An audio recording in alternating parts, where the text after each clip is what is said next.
খুঁজছেন। আমার জীবন থেকে এখানে বলতে এখানে আজকে 4 দিন পর্যন্ত মানুষটা না খেয়ে আছে, মানুষের প্রচুর কষ্ট হচ্ছে, গবাদি পশু ধ্বংস হয়ে গেছে। কেউ বা শেষবারের মতো ঘরের দরজায় তালা লাগিয়ে জানেন না আর কোনোদিন সেই ঘরে ফিরে যেতে পারবেন কিনা। চট্টগ্রামের বিভিন্ন এলাকা বিশেষ করে সাতকানিয়া, লোহাগাড়া, চন্দনাই সহ আশেপাশের জনপদ প্রকৃতির নির্মম রূপের সামনে যেন একেবারে আসসালামু আলাইকুম প্রিয় দেশবাসী, আপনারা সবাই যারা আমরা প্রবাসে আছি,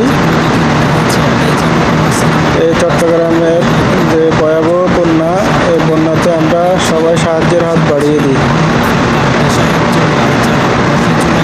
দয়া করে এই ভিডিওটা দেখবেন, দেখার পরে আপনাদের কী অনুভূতি হয় জানাবেন।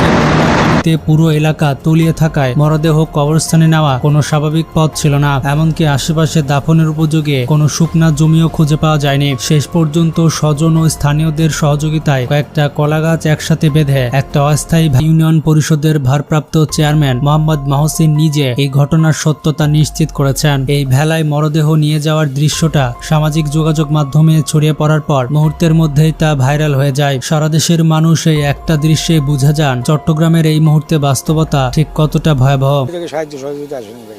এখানে কানাদান কিছু আসে নাই, এখন মুড়ে বা চানাচুর এগুলো এনে এই একটা ঘটনা কোনো বিচ্ছিন্ন কিছু না। দুর্যোগ ব্যবস্থাপনা ও ত্রাণ মন্ত্রণালয়ের হিসাব অনুযায়ী এই বন্যায় ক্ষতিগ্রস্ত 7টা জেলায় মৃতের সংখ্যা দাঁড়িয়েছে 40 জন। এর মধ্যে সবথেকে বেশি প্রাণহানি হয়েছে কক্সবাজারে। 13 জন রোহিঙ্গা শরণার্থী সহ 23 জন মারা গেছেন সেখানে। চট্টগ্রামে 8 জন, বান্দরবনে 6 জন আর রাঙামাটিতে 2 জনের প্রাণ গেছে এই দুর্যোগে। আমাদের ঘর ভেঙে গেছে, ওই জন্য ছেলে মেয়ে নিয়ে আশ্রয় কেন্দ্রে চলে যায়। এই 7 জেলায় প্রায় 9,28,000 মানুষ চরম দুর্ভোগের মধ্যে আছেন। শুধু সাতকানিয়াতেই ডুলু খালের বাঁধ ভেঙে পাহাড়ি ঢালের পানি মুহূর্তে ঢুকে পড়ছে লোকালয়ে, যার ফলে উপজেলায় 17টি ইউনিয়ন আর একটা পৌরসভার 70 থেকে 80% এলাকা তখনও পানির নিচে ছিল এবং 2 লাখের বেশি মানুষ পানিবন্দী হয়ে পড়েন। মানুষ ঘুম থেকে উঠে দেখলো পানি ইতিমধ্যেই ঘরের ভেতরে। আরো 2টি মর্মান্তিক ঘটনা ঘটেছে একই সময় বাঁশখালীর বাছারা ইউনিয়নে, যেখানে বাড়ির সামনে খেলতে গিয়ে পানিতে ডুবে মারা যায় 2টা শিশু।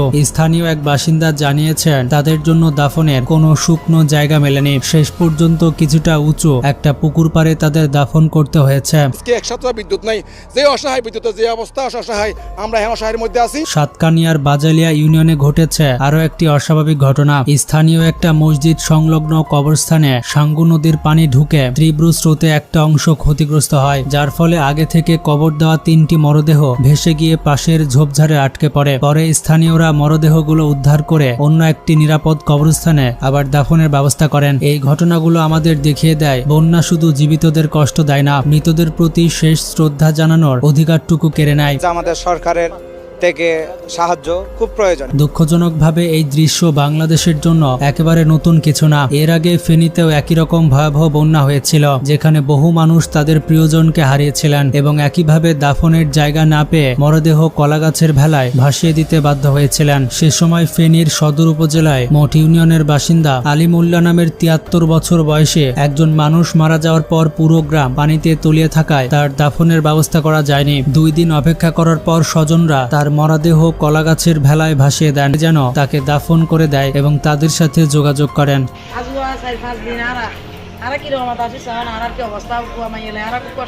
সে সময় ফেনী শহরের একটা এলাকায় হাঁটু পানিতে একটা 5 বছর বয়সী শিশুর মরদেহ ভেলায় ভাসতে দেখা গিয়েছিল। পরে স্থানীয়রা মিলে সেই শিশুর জানাজা ও দাফনের ব্যবস্থা করেছিলেন। এই ঘটনাগুলো আমাদের মনে করিয়ে দেয় এটা কোনো বিচ্ছিন্ন দুর্ঘটনা না, এটা বাংলাদেশের বন্যাপ্রবণ অঞ্চলের একটা বারবার ফিরে আসা করুণ বাস্তবতা। গাড়ি চলাচল করতে পারছে না, সিএনজি, অ্যাম্বুলেন্স, লুগুনিয়া মানুষ যাতায়াত করা অনেক কষ্টসাধ্য হচ্ছে। এদিকে বন্যার টানাবর্ষণ, উজান থেকে নেমে আসা পাহাড়ি ঢল আর মুহূর্তের মধ্যে ফুলে ফেঁপে ওঠা নদী। যে রাস্তায় প্রতিদিন মানুষ হাঁটতেন সেখানে এখন নৌকা ছাড়া চলাচল অসম্ভব। যে স্কুলের শিশুদের হাসির শব্দ শোনা যেত সেখানে এখন আশ্রয় নিয়েছে শত শত পরিবার। একজন কৃষক সারা জীবনের সঞ্চয় দিয়ে ধান চাষ করেছিলেন, কয়েক ঘন্টার পানিতে সব শেষ। একজন দিনমজুর কাজে বের হতে পারেননি কারণ তার ঘরই আর নেই। একজন দোকানদার দাঁড়িয়ে শুধু দেখছেন পানির স্রোতে তার দোকানের সব মালামাল ভেসে যাচ্ছে। এই ক্ষতির হিসাব শুধু টাকায় মাপা যায় না।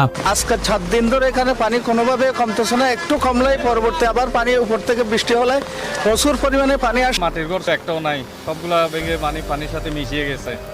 রান্না বান্না করতে পারতেছে। অন্যদিকে একজন মা সারা রাত সন্তানকে বুকের সঙ্গে জড়িয়ে বসেছিলেন এবং শিশুটি বারবার বলছিল, মা আমরা কি বাঁচবো? কিন্তু সেই মায়ের নিজের কাছে কোনো উত্তর ছিল না। একজন বৃদ্ধ দাদা হাঁটতে পারেন না, তাকে চেয়ার সহ কয়েকজন যুবক কাঁধে তুলে কোমর সমান পানি পার করে নিরাপদ আশ্রয় নিয়ে যাচ্ছেন। অন্যদিকে অনেক পরিবারের গরু, ছাগল, হাঁস, মুরগি যেগুলোই ছিল তাদের একমাত্র সম্বল সবই পানিতে ভেসে গেছে। শিশুরা ক্ষুধার্ত, বিশুদ্ধ পানির অভাব, বিদ্যুৎ নেই, মোবাইল নেটওয়ার্ক বিচ্ছিন্ন, চারিদিকে শুধু অনিশ্চয়তা। এই ঘটনাগুলো আমাদেরকে কি শেখায়? আমরা যখন বন্যার খবরে শুধু কত জেলা প্লাবিত হলো, কত লাখ মানুষ পানিবন্দী শুনি, তখন এর ভেতরের মানবিক দিকটা অনেক সময় চাপা পড়ে যায়। মেইন রোডের উপরে আসসালামু আলাইকুম ভাগাভাগি হয়ে যায়। প্রবাসী।